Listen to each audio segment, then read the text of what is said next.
Amen. More time. Grace period. A chance. And usho ithuba a chance. Kodwa qaphela uzoprovoka kuze kufinyelele lapho lethi isikhathi somusa sesiphelile. Ngoba isikhathi somusa sinosuku esiphela ngaso. Hey, yes, this is God. Nikhona bazalwane? Amen. Nikhona? Amen. Umusa unesikhathi ophela ngaso. Ngaso ungadlaleli kona. Ungadlaleli kona uzolimala. Ulimala ukhuluma ngezilimi. Ulimala uthandaza kakhulu ulimale uemsala ngaphambili. Ayi. Ulinyazo ukuthi umusa usunjani? Uphelile. Uthola umhlabelelo maye indawo Ayise. khona bazokhala bethi Maye. Maye. indawo Indawo ayise. Kube sekuphelele into esibiza ngomesi-ke nawo. Hey. Grace. Kube sekuphelele into i-chance. Yobe isiphelile. Yobe isiphelile. Ungadlaleli umusa ngoba umusa unokhulu. And umusa uvalelisi. Ungadlaleli wona. Ungadlaleli kuwona madiba. Ungadlaleli wona. Umusa unokhulu. Iwele ngazi ngane iwele enokhulu njalo nje. Ongathi uyidlalisa namhlanje kusasa ungangayidlalisi ngoba uyazi ukuthi izophenduka nini. Nokhulu. Umusa iwele selafelwa elinye selalendwa. Elinye lalendwa elinye lasala.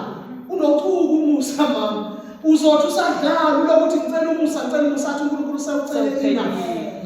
Umusa bengimnike wona emhlabeni ku6 namhlanje becela wokugcina. Iyavala igrace period. Uhle umusa ukhona kwabanye ngoba udlalela wona. Uthi uPaul sesiyohlala esonweni kuze kuvale umusa na. Uthi kuyoze kuvale athi khana kanye. Asikwazi ukwenza njalo ngoba igate yomusa izovala ngelinye ilanga. And ayivalelisi mayisivala ayitsheli mayisihamba. Umusa mubi futhi muhle. Lela gama lisho chance more time. Nkosi ngicela ubike ithuba. Musa. Ungadlaleli umseli.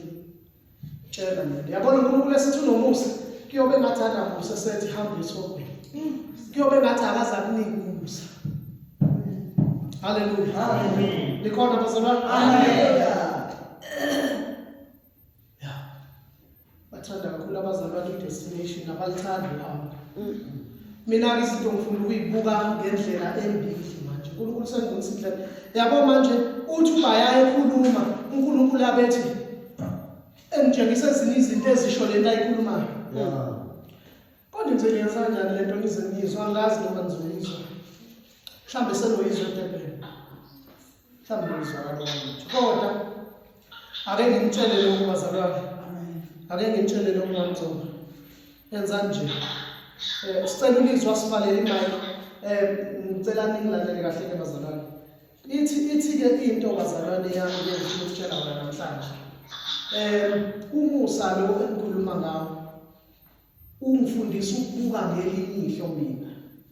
Uyabona mayethi umuntu ngibona imikhumbi. Amen. Esho nge-English ethi I saw sheep. Amen. O-interpretayo akazi ukuthi uqonda ukuthini. Ngoba uzofika oqala athi besha imikhumbi lihamba ulwandle. Omunye afika athi besha amagusha ngoba ushiphi nawo. Yibona uNkulunkulu ke manje mina ungifundisa ukubuka into ithi mayishiwo. Nginjena ke mina no enigma lapho kwami enigma ngithi enigma ngamanye abo ubheda. Ngathi mina no angimzwanga ekhuluma njengabadimoni. Ake umuntu okhuluma ngamadimoni ungathi abantu abalungise bazilungisele. Hayi akekho. Akekho. Wayezothi esekhuluma ngathi kodwa iboyfriend eyodwa ikhona sikonthaya manje wakhuluma lokho okubhalwe phansi. Kunjalo. Bese kuzophikisa abantu abangasilutho.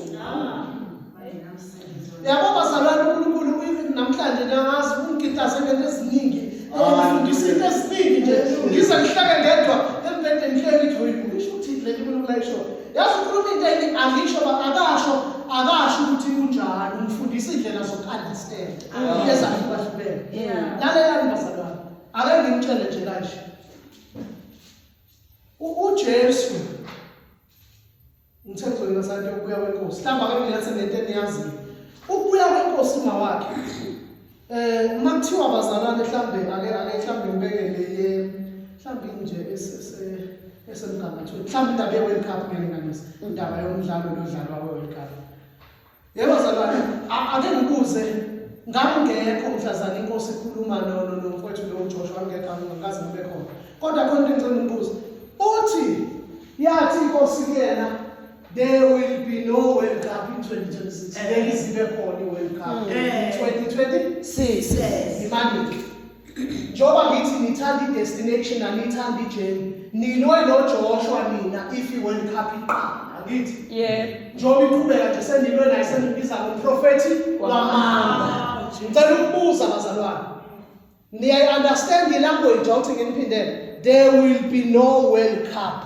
in 2026 senilwe naye ngoba i-World Cup iqalile iyaqhubeka i-World Cup ningathini kanti i-statement lana i-statement awuthi kuphindele there will be no World Cup in 2026 angiphinde futhi okugcina there will be no ubambe lo World Cup ayithi lento there will be no World Cup tournament ithi there will be no World Cup inkomishi there will be no ngamanye mazike kufinyelele ku-stage sokuphathwa kuphakanyiswa kwayo abekho abazoyinyenga okungenzeka i-rapture yenzeka i-World Cup iphakathi nendawo ngoba there will be no World Cup Asikakaboni yabo asho ukuthi ngeke siqale i-World Cup tournament uthe there will be no World Cup ngaze abekho abazoyiwina uNkulunkulu kumfundisa lona ekuseni lokho ngithi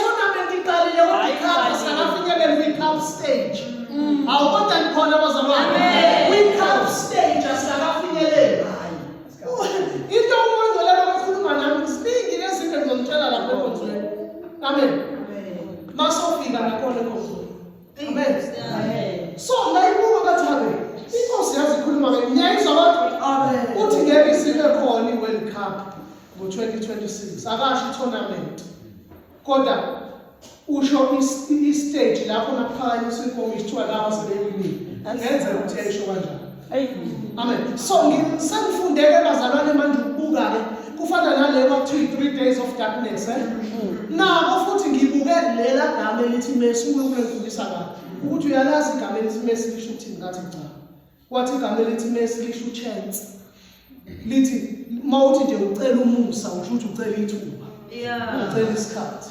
sokulungisa amen nikhona bazalwane amen fundani bazalwane verse 11 sigodukeni wayesethi umuntu othile wayenamadodana amabili encane yathi kuyise baba nginike isabelo sefa esingesami uyise wawabela ifa lalela umupho okuyena ocela ifa omncane ngiyashumayela kancane bese siyagoduka umupho ocela ifa khuluma nabazalwane okutolisho njalo lapho kwena omncane okuyona ocela ifa kithi amen lalela wavana wasuka nje lo mfowethu wavana wacela ifa kubaba wakhe ukuthi mina ngicela unike okwakho ngicela ukubuza bazalwane ubani vele ofanelwe yifa omncane noma omdala omdala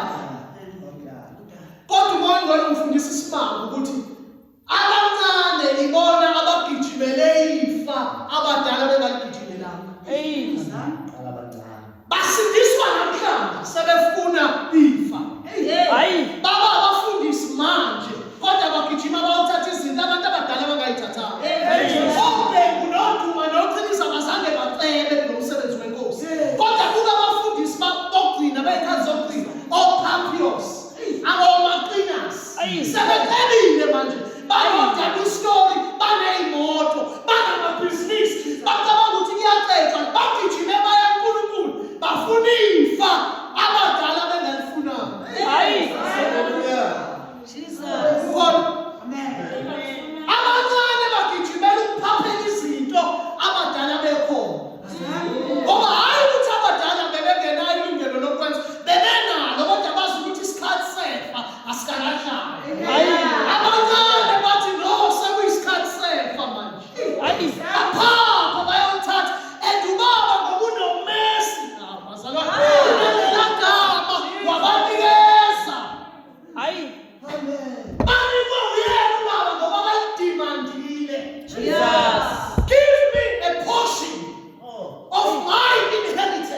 usho njalo lo mfana omncane nginini ifa lami eqondene nami and ubaba because he is a faithful God wamnikeza lo mfana benze njalo abafundisi banamhlanje last born embusweni kodwa sebecebe badlula first born Yes. bathatha izinto ey'ngathathwa